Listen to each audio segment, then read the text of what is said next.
Hello, students. Today I'm going to talk to you about Reconstruction and the impact on Virginia's economy. We have some learning targets. I can identify the effects of Reconstruction on life in Virginia. I can identify the effects of segregation and Jim Crow on life in Virginia for whites, African Americans, and American Indians. I can describe the importance of railroads, new industries, and the growth of cities to Virginia's economic growth. We also have some unit vocabulary. So Reconstruction is the period after the Civil War when the U.S. Congress passed laws to rebuild the country and bring the southern states back into the Union. A racist is a person who believes that one race is superior to the others. A sharecropper is a farmer who pays for renting a piece of land by paying with a portion of the crops grown on that land. We have an amendment, which is just a change or an addition to an existing law. Discrimination is the unfair difference in the treatment of people. Segregation is separating people based on race, gender, or religion. A foundry is a place where iron and steel are turned into usable items. And textiles are cloth made by weaving, or like cotton and stuff like that. All right, so the Civil War finally ends. Grant accepts surrender. It ended in 1865 after 4 years of fighting. The Union won and slavery was abolished. President Lincoln allowed Confederate soldiers to return home with their horses, but without their weapons. So now the war has ended and Virginia is in ruins. Remember that most of the battles were fought on Virginia soil in towns and farms across Virginia. This left buildings just destroyed, rubble, particularly Richmond. The Confederates burned the city to the ground because they didn't want them to have the resources and the railroad available. With Virginia in ruins, hard times are coming. Across the South, 4 million former slaves had many needs. They needed jobs, housing, clothing, education, and food. White Virginians needed help as well. Many soldiers returned home from the war to find their farms and businesses in ruins. Newly widowed women had to both be mother and father to their young children.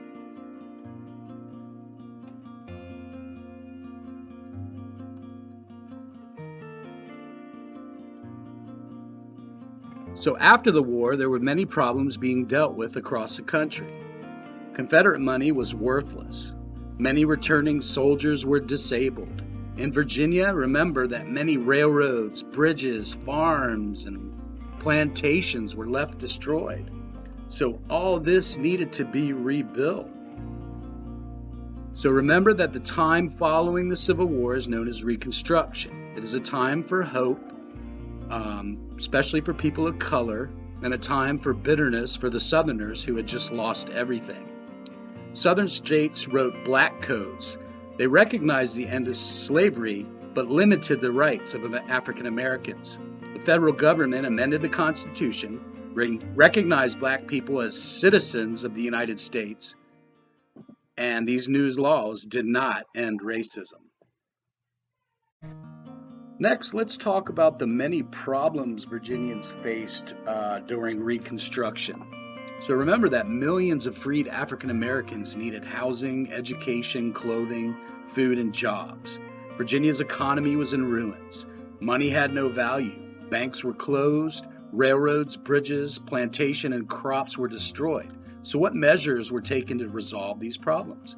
Well, they created the Freedmen's Bureau, and that was a government agency that provided food, schools, medical care for freed African Americans and other whites in Virginia. And a new system of farming was created called sharecropping. It was common after the war in Virginia. Freedmen and poor white farmers rented land from the landowner by promising to pay the owner with a share of the crops when they were ready in the fall. Okay, now that the Freedmen's Bureau is established, what does it do? How does it help? After the war, millions of newly freed African Americans worked to accomplish many jobs. The Freedmen's Bureau was created by Congress to help alleviate the problems faced by the former slaves. Remember, they didn't have jobs, they didn't have food, they didn't have a place to live. They were still being treated unfairly. Well, with the Freedmen's Bureau, freedmen could rent and farm small plots of abandoned farmland. And then they could pay back the rent with the crops that they grew and sold. And this program lasted till 1868. A sharecropper's life was hard. The workday began early for many Virginians, black and white, who rented small plots of land from a landowner. They paid with a share of the crops they grew. This was known as sharecropping. Very hard life. Okay, so if you're a sharecropper, you basically live in poverty. The sharecroppers provided the land and seed. In exchange, he promises the landowner half of his crops. The sharecropper buys food and clothing on credit from the landowner's store. Then the sharecropper plants and harvests his crops. Sharecropper gives the landowner the crop to sell, and the sharecropper will get half of the earnings, minus the cost of his purchases for the year. He will settle up with the landowner, and then the landowner is going to say, hey, you owe me more money than what you paid me, so he has to promise more crops next. The sharecropper's life, many, however, could not grow enough to pay the rent because they were deeply in debt. By the 1880s, many African American people left in the South for new states out west, such as Kansas and Nebraska. These people became known as exodusters. Now, things weren't all that bad. Remember, we were spreading hope. Reconstruction brought hope to the African Americans. They built churches and schools, and they no longer feared the pain of the planter's whip or the loss of family to the slave trade. In 1868, the 14th Amendment said that African Americans born in the United States were citizens. 2 years later, the 15th Amendment said states could not deny black men the right to vote. So we're gaining certain liberties. Now, moving forward, we had schools being developed as well. As early as 1867, black men began voting in Virginia. Some ran for political office. Quite a few won elections into the 1880s. Black Virginians even began attending colleges at schools, such as the Hampton Institute, right across the water. Public schools also developed. We had public schools for all Virginia children. In 1870, a new state constitution called for public schools for all Virginia children. So the General Assembly created a system with schools for white children and colored schools for African American children. So then we had the Jim Crow law. So who was Jim Crow? Oh, in the days before TVs and movies, people went to live shows. They were minstrel shows with singing and dancing and joke telling. It was a big hit. In the 1830s, a white singer smeared charcoal on his face, pretended he was black, and did a silly dance while singing Jump Jim Crow. White attendances howled with laughter, and the name Jim Crow became a way to refer to racial discrimination.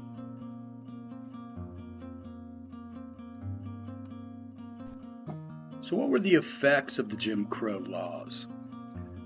Well, jobs, housing, schooling all became difficult for people of color to receive. Jim Crow laws affected everyone in Virginia and across America.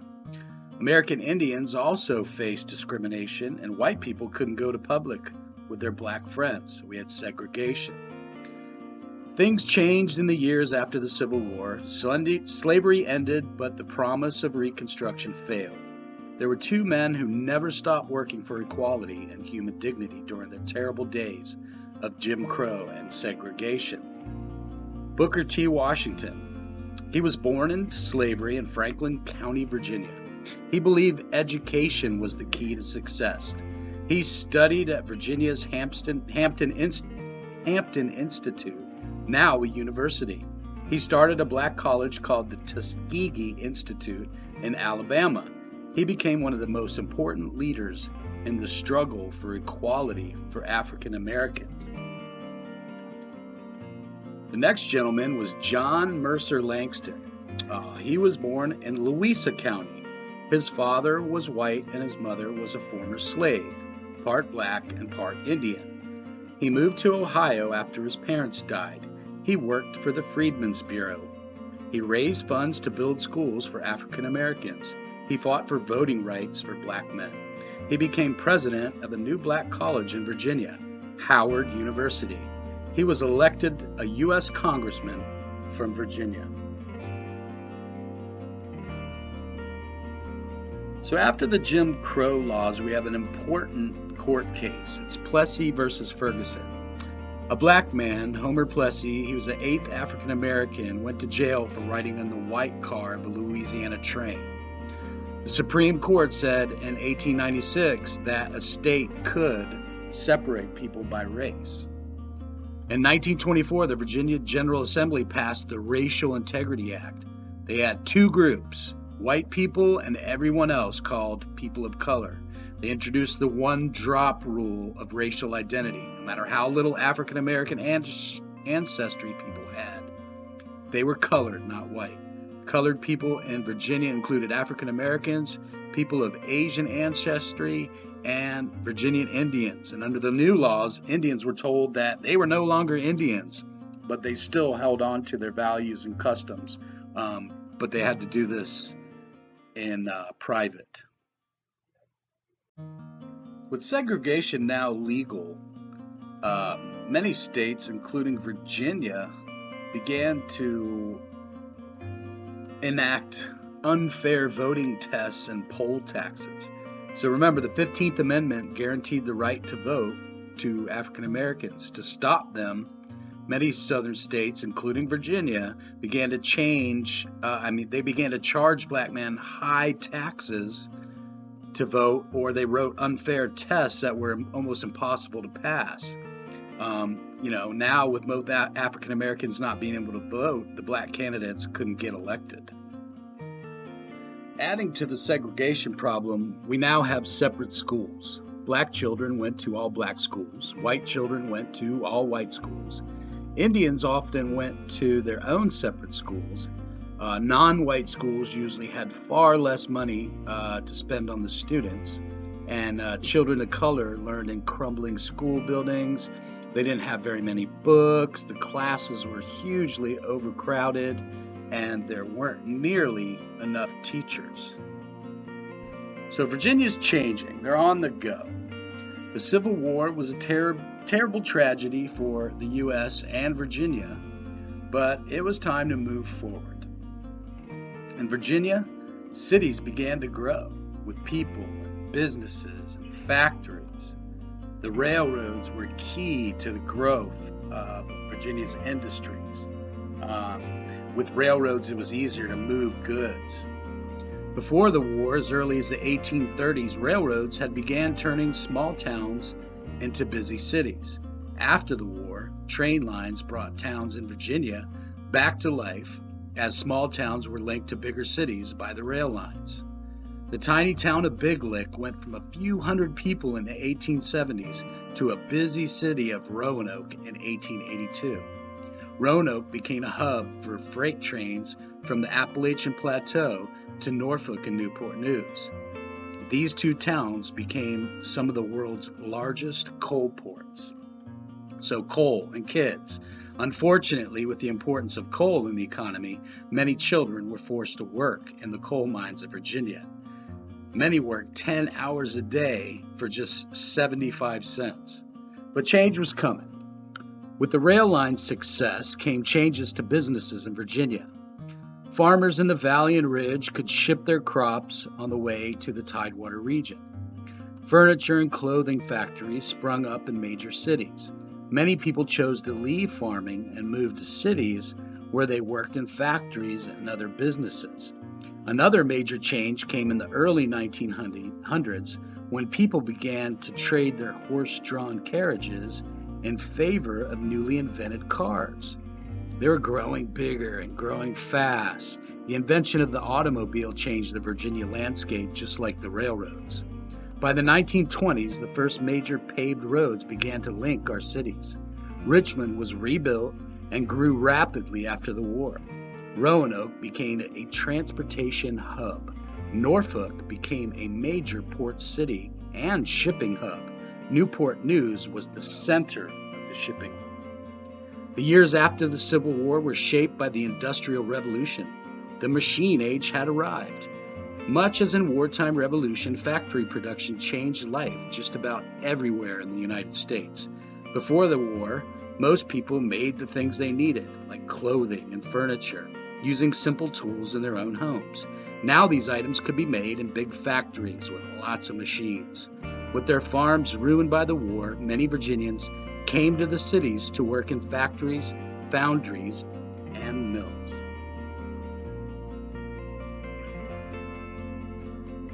New factories came new jobs. Towns like Lynchburg, Danville, and Petersburg were soon filled with factories. Machines chugged and roared around the clock as workers watched over the clanging contraptions making textiles. Remember, cloth made from weaving. Tobacco farming was on the rise in Virginia once again, and tobacco products became one of Virginia's biggest industries. By the late 1800s, one-fourth of the workforce of the cities of Richmond and Petersburg worked for tobacco makers. Nowadays, we know that smoking is deadly, cigarettes kill. But back in the early 1900s, people thought otherwise, and many grown-ups used tobaccos. In the 1920s, the average American smoked hundreds of cigarettes a year, although some people preferred cigars or chewing tobacco. Virginia's tobacco economy. The economy depended on many thousands of people, from farmers to factory workers. Farmers grew the plants, dried the leaves, and shipped them to the factories, where the workers crumbled the tobacco, rolled it, and packed the leaves into colorful tins that promised fun, adventure, and romance with every puff. Who did much of the work in Virginia's factories? Well, believe it or not, it was children. Boys and girls, some as young as 9 years old, were at work by 6:30 in the morning, 6 days a week. Most did not go to school. Some even worked all night rolling cigars when they should have been asleep. But the families need money, so the little workers worked on. In 1910, Virginia passed the child labor laws, but many factories ignored them because a child was paid less than a grown-up.